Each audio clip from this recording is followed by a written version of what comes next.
Assalamualaikum warahmatullahi wabarakatuh. Selamat datang di channel Rino Nurse.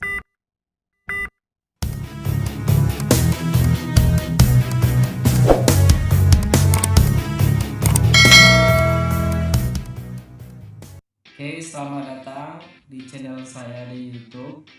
Untuk para nurse dan juga mahasiswa saya di Baitur Rahim jurusan keperawatan.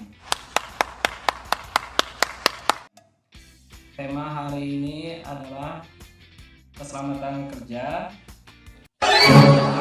perencanaan dalam penanggulangan bencana. Biasanya kita di Indonesia ini sangat banyak sekali bencana alam, contohnya gempa bumi, banjir, tsunami, dan lain-lain sekali. Banyak sekali.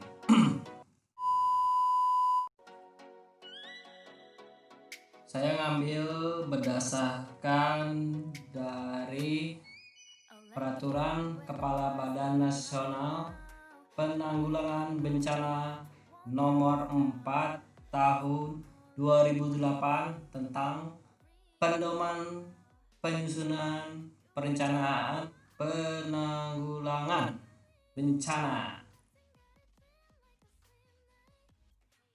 Latar belakang yang biasa didapatkan di Indonesia terkait tentang bencana.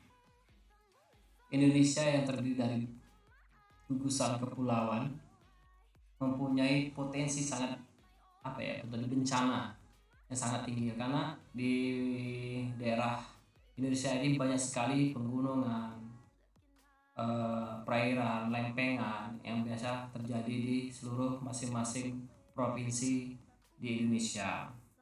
Biasanya risiko bencana alam meliputi dari faktor geologi. Yang pertama adalah biasanya yang saya ingin sebutkan gempa bumi, tsunami, dan letusan gunung api. Bencana akibat dari hidrometeorologi. Yang pertama itu adalah banjir, tanah longsor, itu contoh-contohnya. Tanahnya kering gitu, anginnya topan sangat besar sekali, banyak sekali itu daerah-daerah kepulauan Jawa ya.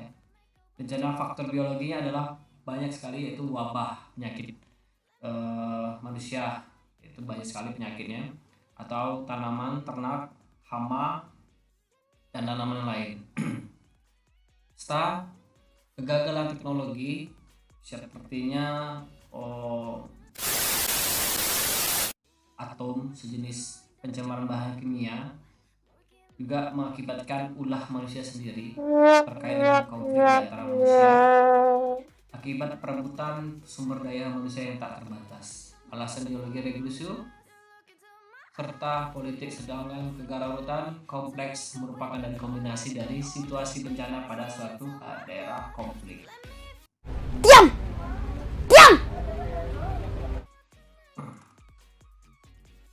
Slide kedua, tujuannya memberikan pedoman atau panduan dalam menyusun rencana penanggulangan bencana atau disebut disaster management plan. Disaster itu bagaimana mengatur perencanaan kita menyeluruh, terarah, dan terpadu di masing-masing provinsi, kabupaten, dan kota-kota lainnya.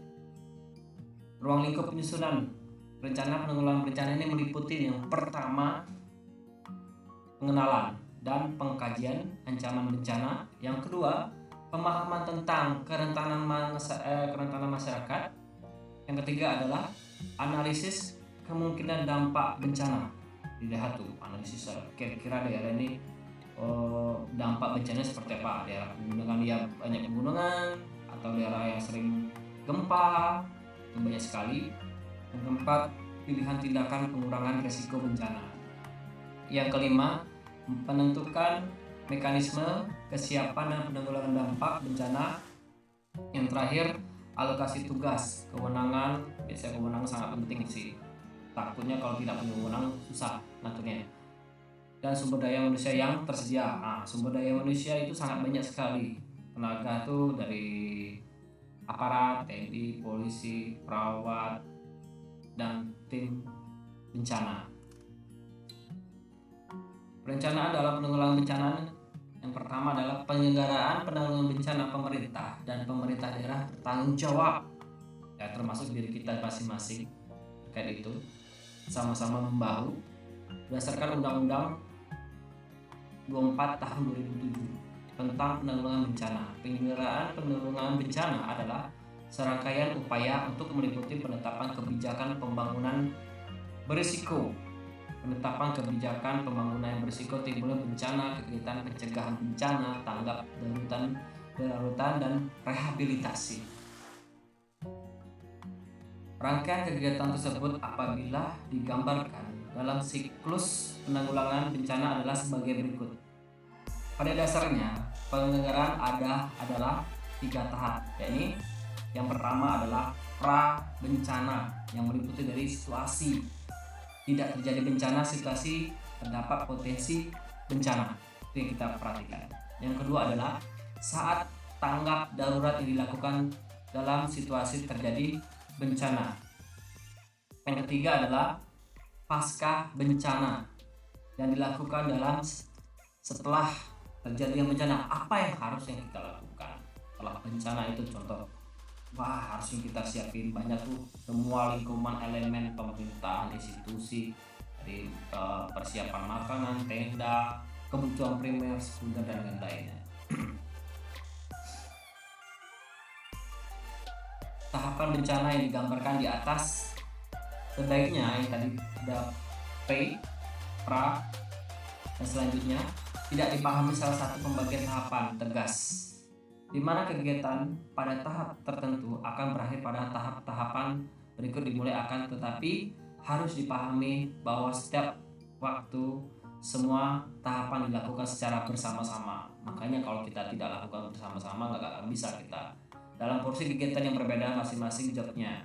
Misalnya pada tahap pemulihan kegiatan utama, pemulihan kegiatan pencegahan, mitigasi juga sudah dimulai untuk mengantisipasi bencana yang akan datang lagi. Apa yang harus kita persiapkan? Perencanaan dalam penyelenggaraan penanggulangan bencanaan secara umum yaitu pemulihan. Nah, tahapannya banyak sekali. Rencananya bagaimana rencana pemulihannya, ya. Ini gambar perencanaan kita, saya akan sampaikan di slide. Pada tahap pra bencana adalah situasi yang tidak terjadi bencana. Nah, biasanya dilakukan penyusunan perencanaan penanggulangan bencana, disaster management.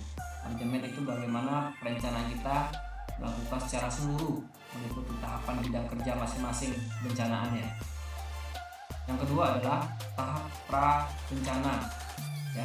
Dalam situasi potensi bencana yang dilakukan penyusunan rencana kesiapan untuk menghadapi keadaan darurat yang didasarkan atas skenario yang dibuat untuk proses alurnya menghadapi bencana suatu single hazard. Single hazard itu orang yang masalah posisi di mana. Single hazard itu bisa kena beton, ketimpa dan lain-lainnya, ya.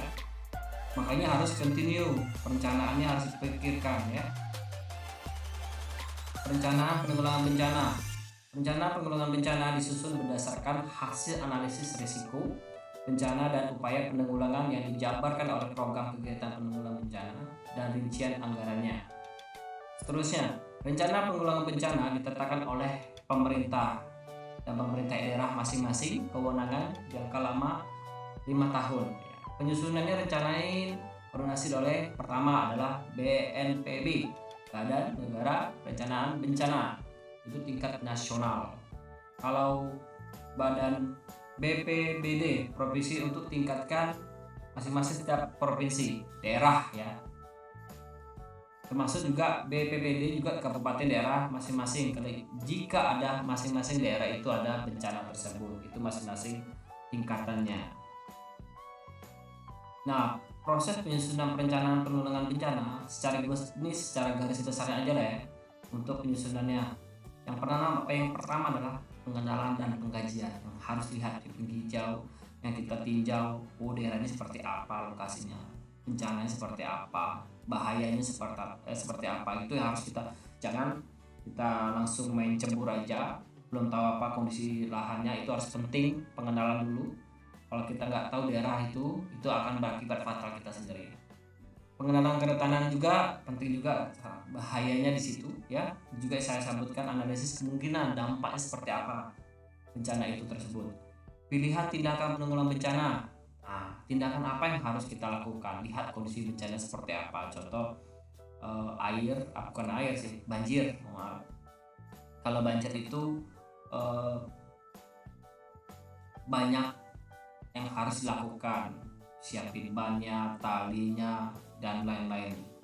Lalu mekanismenya, penanggulangan dampak bencananya, dilihat apa yang harus dilakukan, mekanisme yang harus kita lakukan, siapkan ya.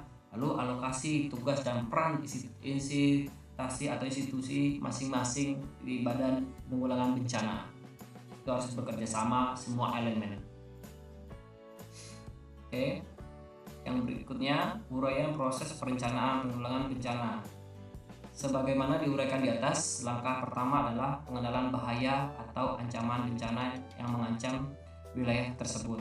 Kemudian, bahaya ancaman tersebut dibuat daftar dan disusun oleh langkah-langkah kegiatan untuk penanggulangannya. Sebagai prinsip, dalam melakukan penyusunan perencanaan bencana ini adalah menerapkan paradigma. Paradigma itu dari pengolahan risiko bencana secara holistik ya. Pada hakikatnya bencana adalah sesuatu yang tidak dapat terpisahkan dari kehidupan. Pandangan ini merupakan arahan bahwa bencana harus dikelola dengan secara menyeluruh, sejak sebelum, pada saat, setelah kejadian bencana. Terima kasih untuk terkait itu. Mohon kalau ada sesuatu yang tidak paham, komentar atau komen di bawah ini di YouTube saya. Mohon maaf atas mungkin masih perdana membuat video ini, mungkin terlalu kecepatan, mungkin terlalu kurang pahami, mungkin masih dalam proses pembelajaran dalam pengeditan ini. Untuk mahasiswa saya, silahkan komen di bawah nama dan NPM-nya, dan jangan lupa subscribe ya. Sampai ketemu di pertemuan berikutnya. Bye bye.